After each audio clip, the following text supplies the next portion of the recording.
Thank you all very much for staying for the meeting. We're going to definitely have excellent information is going to be presented to us today.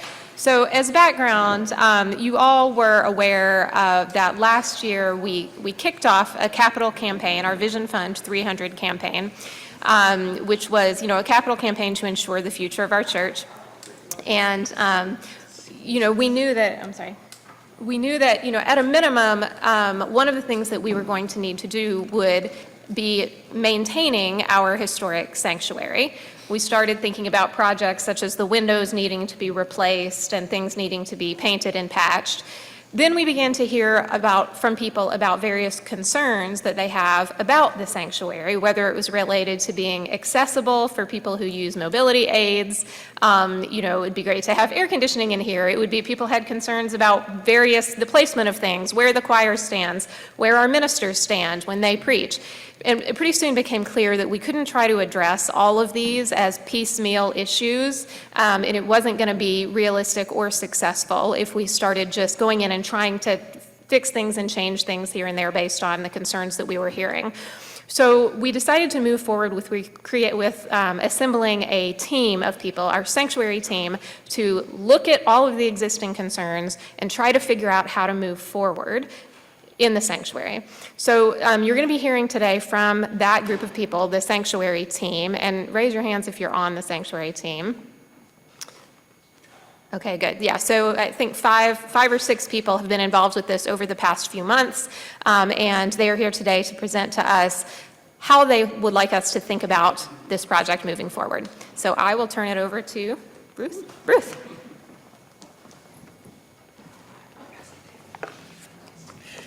Thank you, Heather. That was a great introduction, and you've actually helped shorten my presentation considerably, which is a good thing. So let's move to the next slide, Dave. Here's what we're going to do today. And Zoomers, by the way, you will see the slides during the presentation, but at the end of the presentation, during the questions and comments and so on, you'll go back to being able to see the sanctuary and to hear all the questions and answers. Heather actually gave a terrific background, the formation of the sanctuary team. So what we're here today to do is talk a little bit more about background, meet the architect who just walked in. Why do we need a sanctuary study? What are some of the issues? What are some of the possible solutions? And what will be changed? The answer to that one, of course, being we don't know yet. What will the study do? And then you'll talk a little bit about the way it's always been, and then the most important part of the meeting is to hear your questions and your comments and your feelings about what goes on and what might come out of the sanctuary study. So, churches have changing needs, and I think this is something we've talked about quite a bit, the change in the type of people who attend church and what attracts people to church and what kinds of materials we use during church. There were also many pandemic-triggered changes because we weren't able, so we immediately went to Zoom, and we continue to Zoom for those who can't be here. We know that the current layout isn't totally pleasing, shall we say, to many. And as Heather mentioned, we have some money from Vision Fund upgrades, but all of these converging issues led the council, back when I was still moderator, deciding to take a look at the sanctuary in a more holistic way. We had programmed some changes to the sanctuary, as Heather mentioned, but we wanted to look at it in a more holistic way. So here is a list of who's on the team. We wanted representatives from facilities and worship and the audiovisual, which is so important to us now, and so on. And also, I just want, George, if you'll stand up for a minute to introduce George Fellner, who is going to be our architect for the sanctuary study. George is founder of Fellner Architects in East Haddam, Connecticut. And I'll say a little bit more about that later. So, let's look at sanctuary issues. I think we all recognize the front of the sanctuary feels a bit cluttered. There's the bell tables and the risers and the curtain behind the risers and the piano, and there's actual clutter on the amen pews over there and so on. One of the effects of this kind of more cluttered situation is a hospitable kind of circulation pattern in the front of the church. There's also the monitor in the church and its location where it is now. We've had it in about 4 previous different locations, and there have been, issues with each one of them. So what is the best location? And we recognize that we're not going to make everybody happy with however things end up, but another consideration is the pastor preaching location. Where would our current pastor like to preach from? Where would future pastors probably like to preach from? The truth is, for those of you who have been around for a while, since Donna Monacchio, which is quite some time ago, most pastors have wanted to speak from a lectern on the floor. And as I said, we have the Vision Fund improvements and the location of the communion table. And then what have we heard over the past couple of years? First is, why all the clutter? Why does the choir sing downstairs, which predates the pandemic by quite a bit? Why were the amen pews removed, which was to make a space for those with mobility issues? Why not leave that space for people with mobility issues? Why are the bell tables always there when the bell choir doesn't play every Sunday? Why not use the pulpit more? And again, we've heard, why change anything? Why not keep it the way it's always been?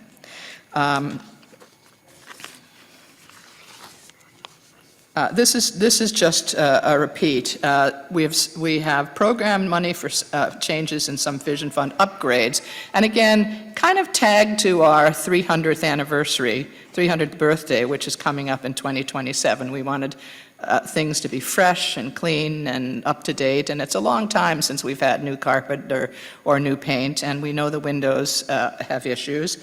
But any kind of physical changes to address or either clutter or worship needs were not part of Vision Fund. And that's when the council really said, we really need to step back and look at things in a holistic way. So the council created the sanctuary team, which we have already mentioned, and the sanctuary team reports to council. Here's some of our assumptions. We wanted to retain an architect who is skilled in space design, and also especially for churches and especially for historic buildings. We wanted to try to anticipate our worship needs into the future while continuing to honor the historic and beautiful nature of our meeting house. We assume and applaud the fact that remote attendance is here to stay. People can attend even if they cannot be here in person, and that's a good thing. And we also support the fact that multimedia is here to stay. And we also know that change can be a bit painful at times, but what's important is that we have full transparency of this process so that everybody gets to weigh in and have ample opportunity to do so.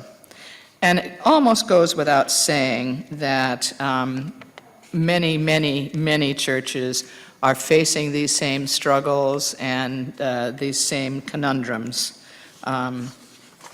as we are. So what we did was get a list of architects from Preservation Connecticut, architects approved to do historic work in historic buildings. We sought input about those architects and selected 3 to meet with. We selected the firm whose proposal seemed most in line with what we're looking for, and part of that was the architect who seemed to best understand our issues and the transparent process that we're looking for, and that's George Fellner from Fellner Architects in East Haddam, Connecticut. We sought council approval, and after receiving council approval, we informed the congregation in a letter about this upcoming meeting and process. So the study itself will consider all the uses and the space requirements of the uses we want in the sanctuary. We, being the architect in concert with the project team, will develop several concepts as to how to allow for the uses in a way that addresses needs and are pleasing. And we plan to meet with the congregation at several points during that study. We hope ultimately to select a concept that seems to best meet our needs. And the architect's fee, George is not yet under contract. He is here out of the goodness of his heart this morning. First of all, because we wanted him to be here to hear what you have to say, and second, because he very much wants to hear what you have to say this morning. So the next steps are, first of all, to execute a contract with Fellner Architects to, I can't read my writing. I'll have to, thank you. It's too small on my slide. To ascertain those worship needs and the priorities, and to develop and review the resulting concepts.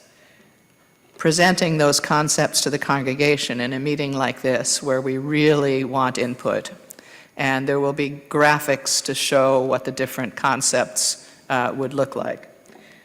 And then working towards selecting a specific concept, or perhaps melding a couple of concepts, adjusting one of the concepts into a plan, and developing the costs for that plan.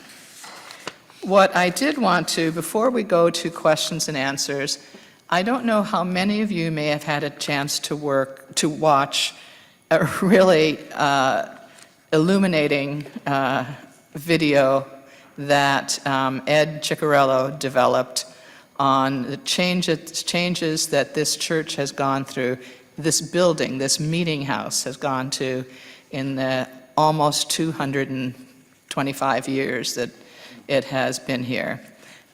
So Dave Hall, if you're ready, can you roll that video? Rocky Hill Congregational Church, changes 1808 to the present. The Rocky Hill Congregational Church Meeting House stands prominently on the corner of Old Main Street in Rocky Hill, just up the hill from the Connecticut River and the Great Meadows. It was built in 1808, 216 years ago, in a once bucolic town of less than 1,000 inhabitants. Let's look back and acknowledge the many changes to the meeting house. Our original steeple looked like this meeting house in Bennington, Vermont. Wind damage and lightning impacted our steeple so much that it had to be redesigned into a more sturdy tower. Members thought to improve the tower by adding a clock and a bell in 1835. The bell sounded the alarm for fires, which sadly affected us in 1921. There have been two additions to our original meeting house.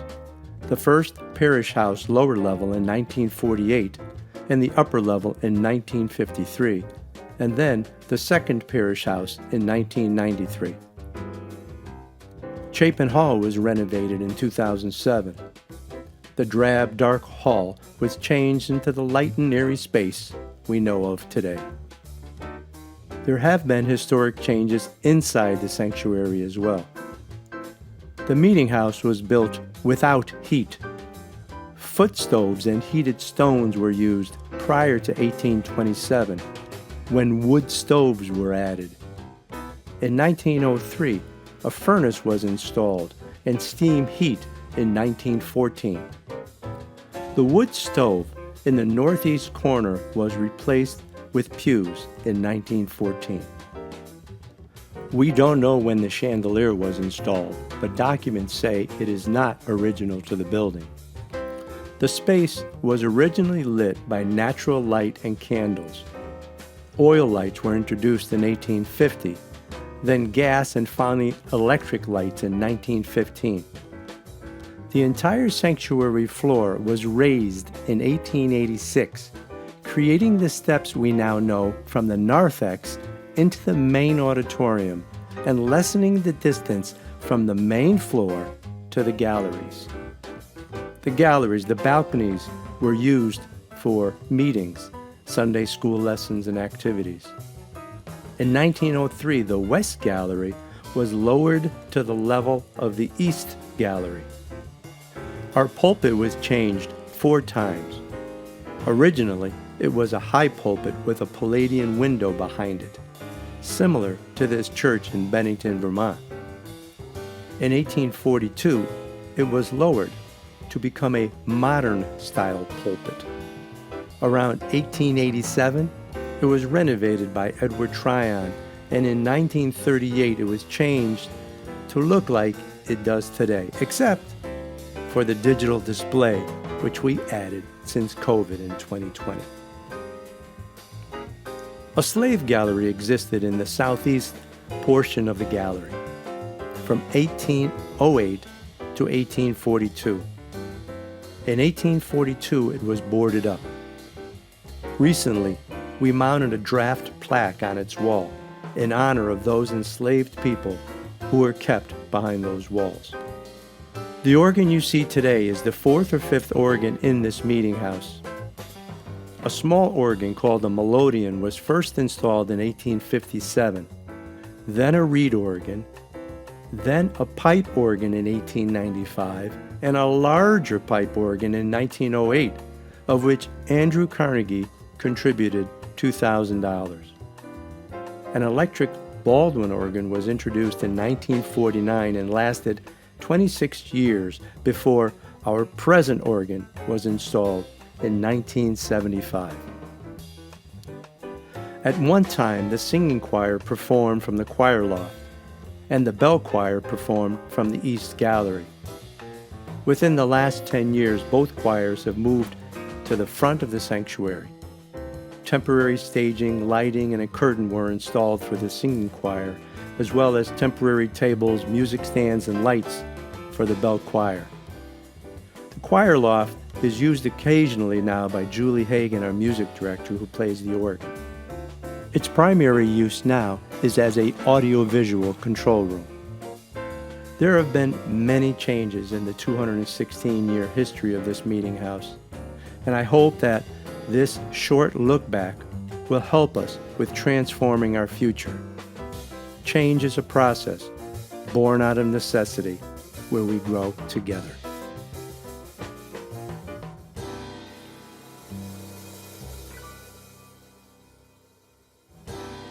Let's hear it for our church historian.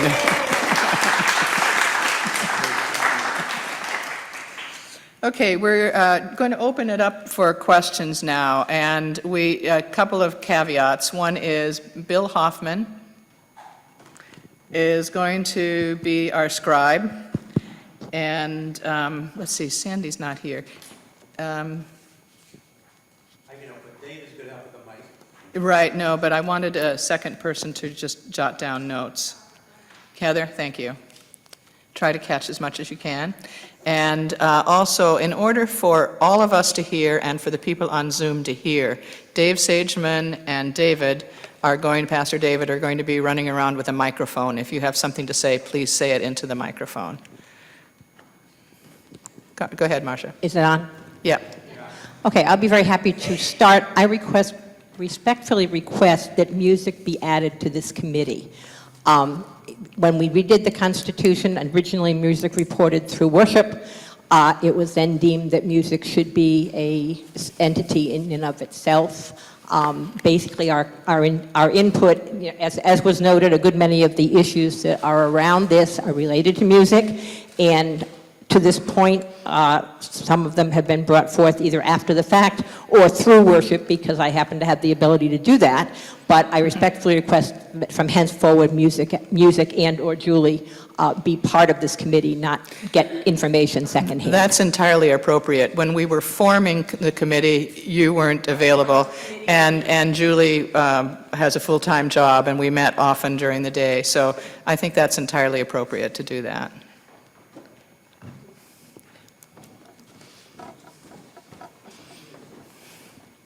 Elaine Soames was not able to stay for the meeting, but she asked if I would share her comment, and she would like to make sure that accessibility for people with disabilities, handicap accessibility is forefront in our minds. She mentions, as you did, Ruth, that the space in that corner was originally envisioned to be handicap accessible, but now we have the bells there. And she also pointed out that there's a tie to our being a wise congregation that is welcoming to all. If we're going to truly be welcoming to all, we need to have space for walkers, guide dogs, whatever sort of aids people might need.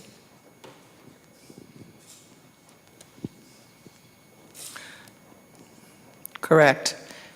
Betsy. I just wanted to say that I hope that we will all consider what God might want us to do with this sanctuary. It is so easy to get involved in arguments over this kind of thing, and let us stand together as a congregation and not let this divide us in any way. Amen.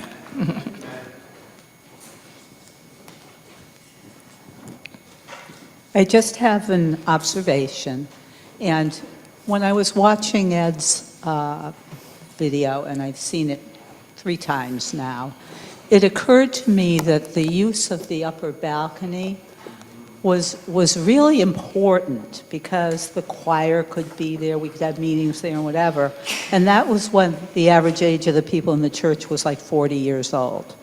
The trouble, maybe what I'm saying is we should consider, as part of this study, better access to the balcony, especially for people, we're talking about disabilities and whatever, so just a consideration. Thank you. I suppose you might also add to that better access, maybe also better consideration of the use of the space in the balconies. Rich. Yeah, Ruth.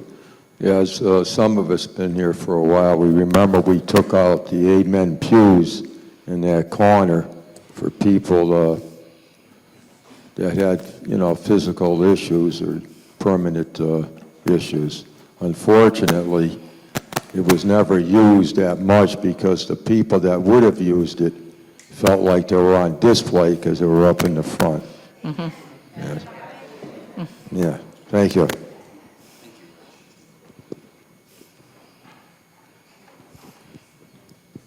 I have a couple of things.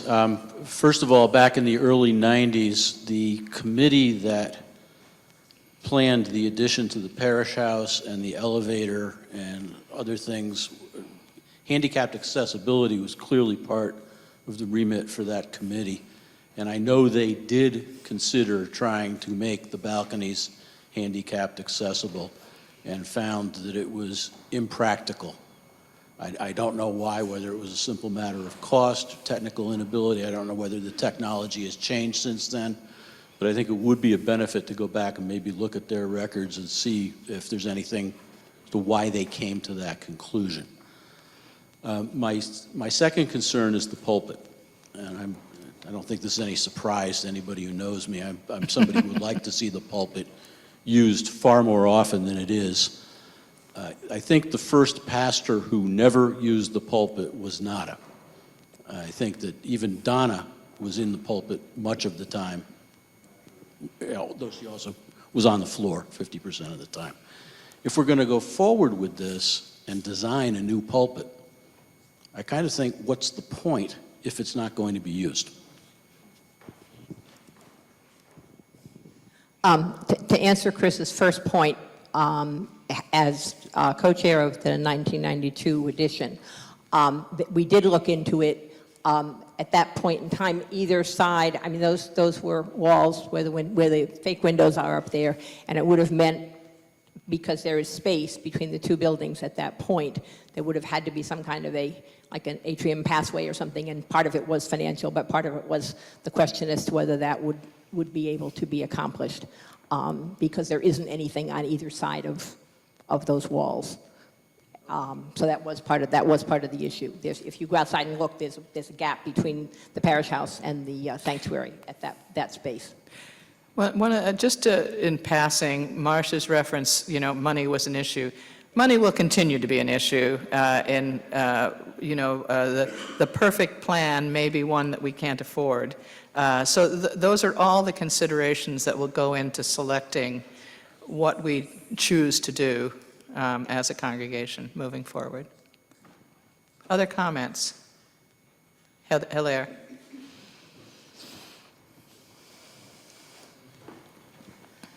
I would just like to say that one of the big issues has been location of music-related items, specifically the bell tables, the risers, and the sometimes clutter that's in the other amen pews.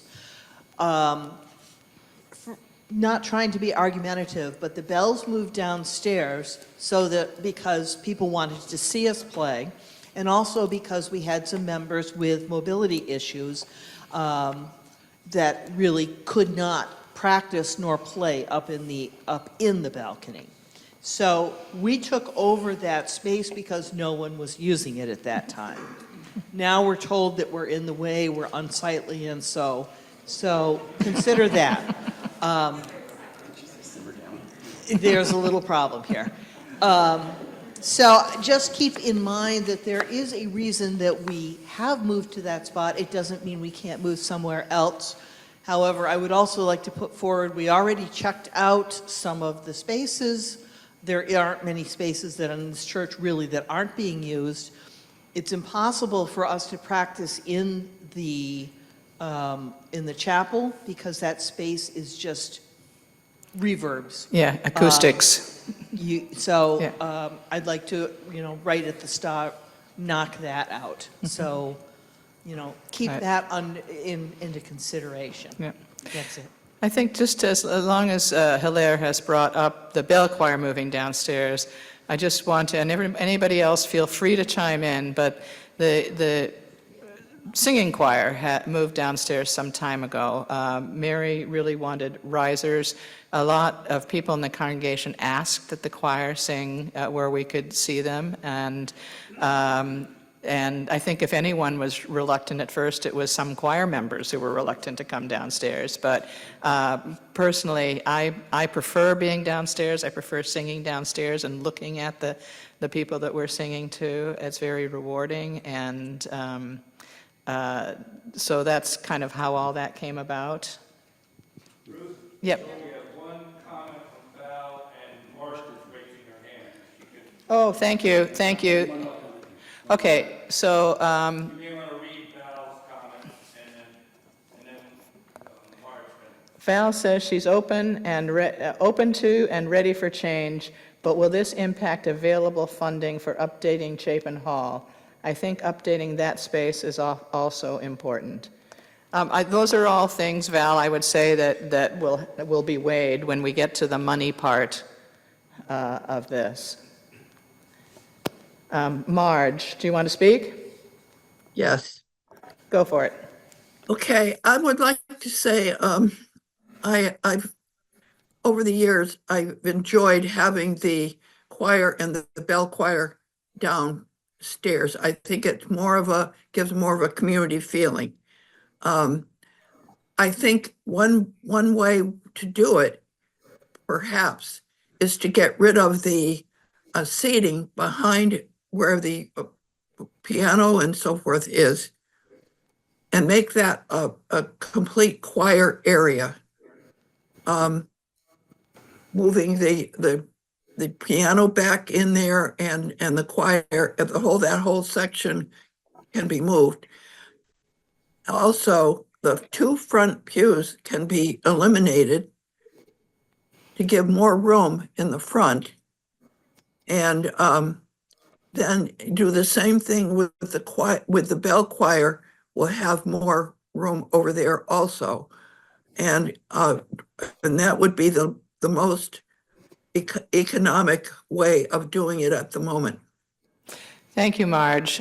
Marge calls attention to the amen pews over here, and it was interesting. I don't know if others of you were surprised that the amen pews were not there until 1921. I was surprised by that when I first saw the video. Jim, and then Chris again. If I might make one comment, and I'm not a member and count my involvement here in weeks, not years. If there's discussion about air conditioning, I wonder if, for this space, I wonder also if consideration would be made to heating it as well, because now with the advent of heat pumps, you can heat and cool with electricity, which is the more favorable fuel than anything you could burn in the basement. A green team comment. How would it work acoustically if the piano or the choir was tucked in under the balcony? Well, I think tucking the choir in under the balcony is something that is worrisome acoustically. However, there are some items that are kind of stored on pews and so on, and it might be possible to, for example, have some storage, nice looking, fitting with the decor, some storage down at this level. Tracy. Whoa.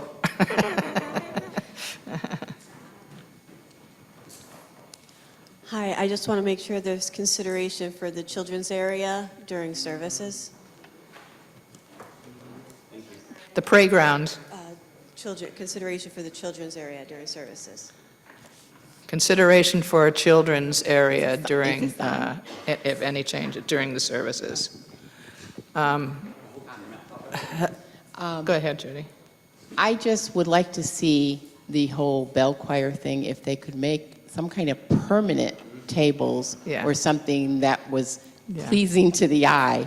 Because right now, when I look in the sanctuary, I just see stuff. Yes, and sorry, Judy's not the only person to have mentioned a feeling of unsettledness. I just don't think it gives people a good feeling because it's not pleasing. But I realize there are more important things, trying to do the sanctuary over. And I mean, we want it pleasing to everyone and accessible to everyone. So there's a lot of issues, but there are a lot of issues. Well said. One of the things that we did see in another church, I wasn't there, but in another church was bell tables that kind of fold up during, for performance and so on, that kind of take up less room, and so there are many things to look into. I saw Sue.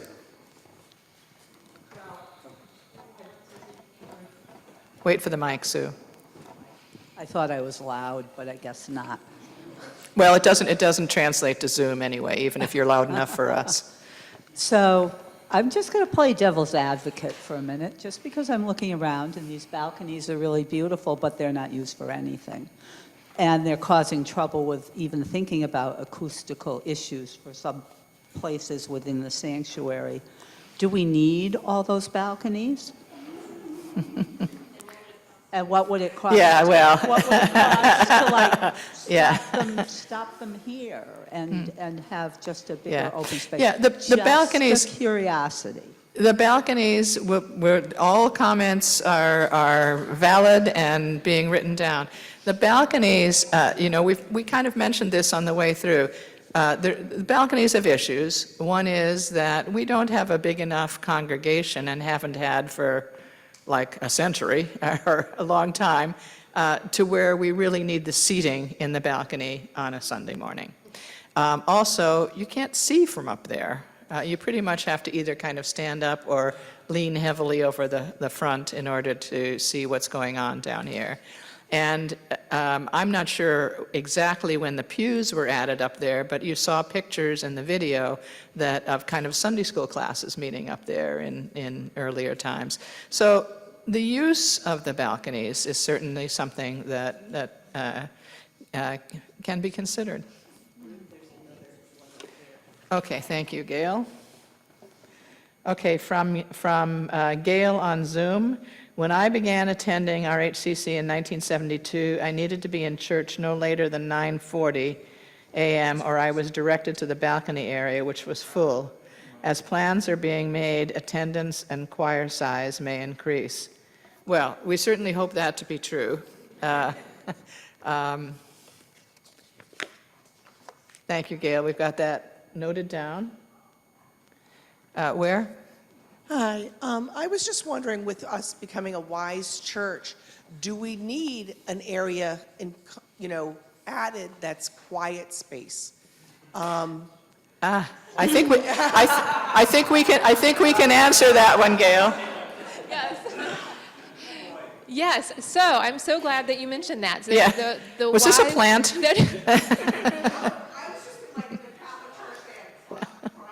A cry room sort of thing. Yeah, absolutely. So there's, you're right, and that some of this goes beyond just the bounds of just the sanctuary, but we are currently in the process of renovating and rehabbing what is right now the parlor into a wellness room, which will have many functions, but one of the things that we've envisioned is that if people need a quiet sort of time out, whether it's a crying child or an adult that has sensory needs, they would have a place that they could temporarily remove themselves. Our faith formation team is also working on this question related to how can people participate in the service and have sensory needs met. Maybe things like noise blocking headphones, a quiet corner of the sanctuary that people could go, fidget toys that people can use and things like that. So I'm so glad that you mentioned that because we are absolutely working on all of those questions. I know Hilaire. Well, let's let Stephanie go first since she hasn't spoken yet. I miss the table as an altar in front. It's nice to have flowers, but over there, you don't see them. So I think that's, for me, that's one reason to increase the space for every Sunday, so that we have some front focal point. You're lovely. I like focusing on you or whoever else is doing it, but there's just walking through and seeing that even during the week when I come in to see. It was years before this place allowed a cross to come in here, I understand. So, and maybe we need a shinier one, but I just like the idea of an altar of some kind for whatever we display. Breads and communion over there, it's not gonna work. And Yeah. I have a solution. I have been proposing a long time that as a compromise, the altar is lowered and backed up. It'll increase the left side for the choir by about the pulpit. What did I say? The altar, the pulpit. Just leave it there so the visual is there. Drop it down and back it up. Allow access to it on only the sign by the exit. 2 steps when it's lower is all it would take to get there if someone ever really had the need to speak from up there. We don't have to have room to have people sitting up there. And maybe then we'd have room for my table. Okay. Thank you, Steph. Were any of you surprised to see some of the previous pulpits, especially the one that looked like a great big stage across the front of the church, which is just a few steps up? See, Hilaire was going to go next. I was just going to respond to Chris's question about acoustics. The choir could not sing under the balcony because no one would hear us and we can't hear each other, but that area could be used for the bell choir.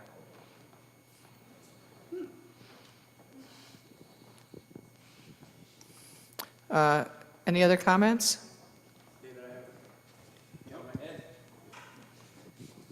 Testing, 1, 2. Hey, she works.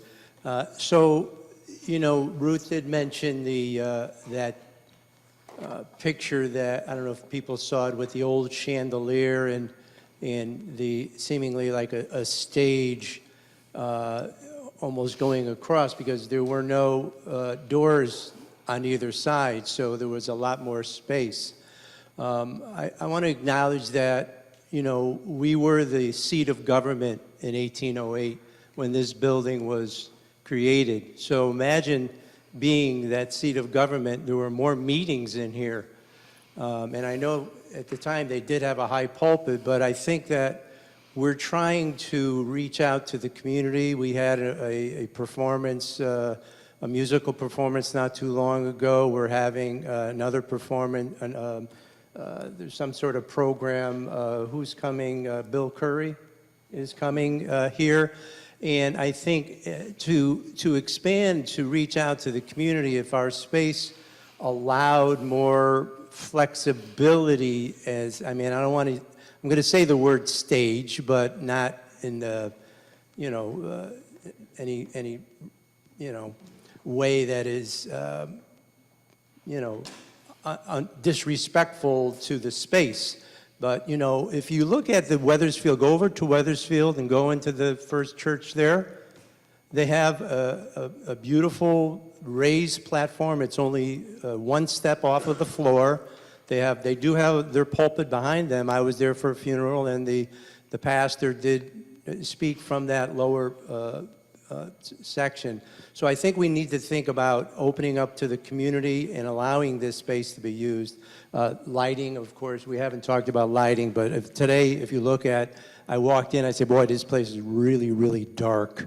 And so we truly need to do something in lighting. And the last thing I'll say, I could talk for a long time about this place, but I do want our man George over here to give us some input on that pillar. That post over there, that whenever I look at it, I always think it's not level, that top one above the balcony. So, George, please do that for me. Thank you. Sarah, do you have a comment? Oh, okay. Heather. Several people have mentioned the altar being moved to a place of more prominence, so I would also like to advocate for the baptistry, which is currently tucked away in the corner over there, to be in a place of more prominence.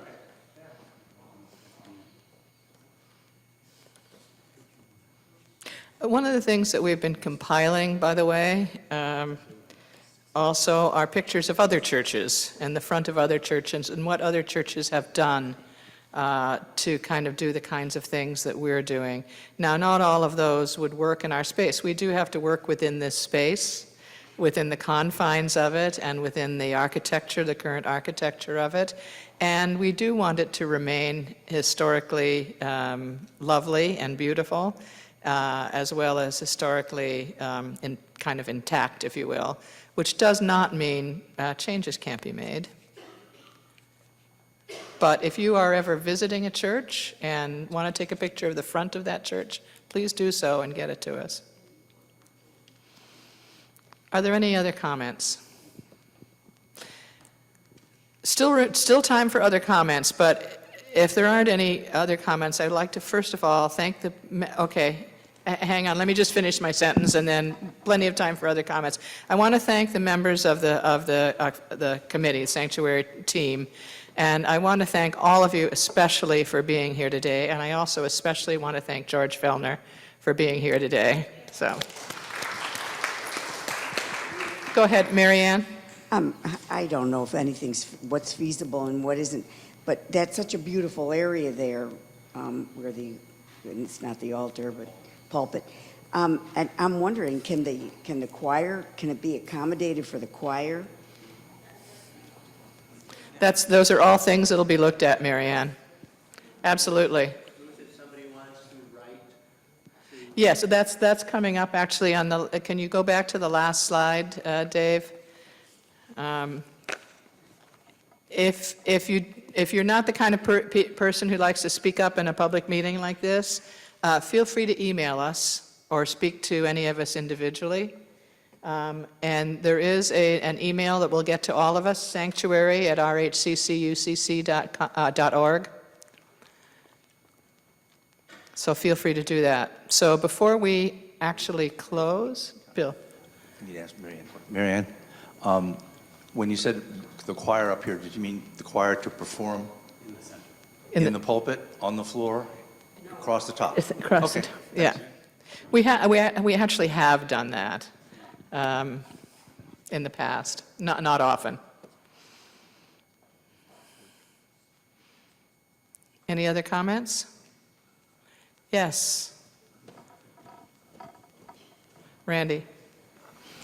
Yeah, personally, I think if if we did lower that, it was 1 or 2 steps up, and even if we took more room this way, if we needed to, but if you think about it, like where the choir stand is now, it's half as big as that distance between those doors, at least. And so if basically you made that a couple steps and maybe had some type of a wall so people aren't looking at everybody's legs, which, makes it uncomfortable. But then you could have a lower, as part of that wall, an area where there would be the option to preach from or not. And if the platform came out a little farther than the wall, you could put the communion table up there and bring it down and have the font and stuff like that up there. So just thoughts. Thank you, Randy. Lots of options, and that's what we're going to be trying to zero in on.